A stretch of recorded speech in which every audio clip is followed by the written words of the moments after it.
Dear students, I'm Noel Nalli, working as an assistant professor in physics, Department of Science and Humanities. In this video, I'll give you brief details about R22 regulations. The four most important criteria to continue your studies in each semester, you need to maintain a minimum of 75% attendance. Otherwise, you will be detained. From R22 regulations onwards, along with attendance detention, credit detention is also included. That is, to continue your studies from first year to second year and higher, you need to gain minimum of 50% credits at the end of year. That is, in each semester total credits 20, for entire year 40. Out of 40, you need to gain 20 credits to promote from one year to another year. Finally, if you fail to maintain 75% attendance in each semester, and if you fail to maintain or to get 20 credits at the end of year, you will be detained. Detention and condonation rules. If any student detained in any semester due to lack of attendance, student has to continue the same semester with the upcoming batch. That is, student will be lost to an academic year. For example, if one student detained in first BTech first semester, that is in 1-1, again he has to continue the first BTech first semester with his juniors. If any student detained in any year end due to less credits, student has to continue the same odd semester with the upcoming batch. In this case also, student will be lost one academic year.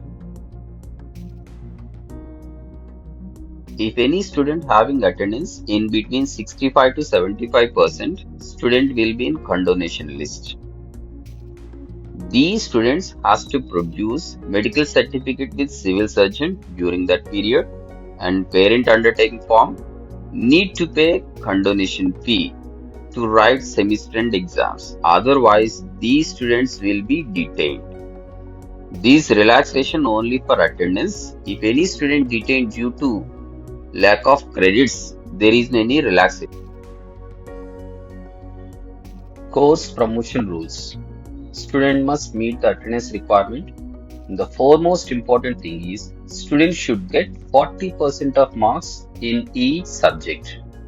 Total marks of a subject divided into two categories, internal and external. Students should score 35% of total marks in the continuous internal evaluation CIE or MIT, and again 35% of total marks in semester end examination SE.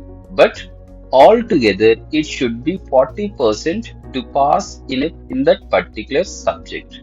These details I will explain with a flowchart in coming slide. If any student failed in CIE or MID, then that course will be cancelled. Students failed in CIE for a particular courses can re-register for the courses or subject they failed in the next semester by paying the required fee. That is, again the student need to re-register that particular courses with his juniors. To appear for SE examination, students have to pass in CIE, that is in mid exams, and pass mark is 35% of total marks. Students who failed in course can reappear for it in the supplementary exam. That is, if student pass in CIE or mid but failed in semester end exam, in that case, students can write supplementary exams. Their earlier CIE marks are carried over and added to their supplementary exam marks.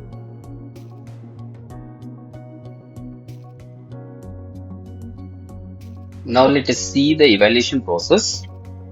Total marks of each subject divided into two categories, CIE and SEE. CIE out of 40 marks, SE out of 60 marks. Now when it comes to CIE, in each course there will be 5 units. After completion of first two end of units, CIE1 exam will be conducted. CIE1 out of 35 marks, in that exam for 30 marks and assignment 5 marks. Similarly, for rest two end of units, CIE2 exam will be there. It is out of 35. exam 30 and assignment 5 marks. Finally, they will take average of CI1 and CI2 out of 35 marks. The remaining 5 marks based on the course faculty. They may give PPT presentation on a particular topic, they may ask Viva voice, or they may ask to present a poster presentation. They may take case study on a particular unit. Whatever it may be, finally faculty will evaluate out of 5 marks. Those 5 marks will be added to these 35, total 40 marks. Out of 40, 35% is 14 marks. So student need to get 14 marks out of 40 in order to pass in CIE. When it comes to SE, 60 marks, descriptive test out of 60 marks, in that 35% of 60 marks is 21 marks. So student need to get 21 marks out of 60 to pass in SE. But altogether, it should be 40% to clear that particular subject. I hope it's clear to all. Thank you.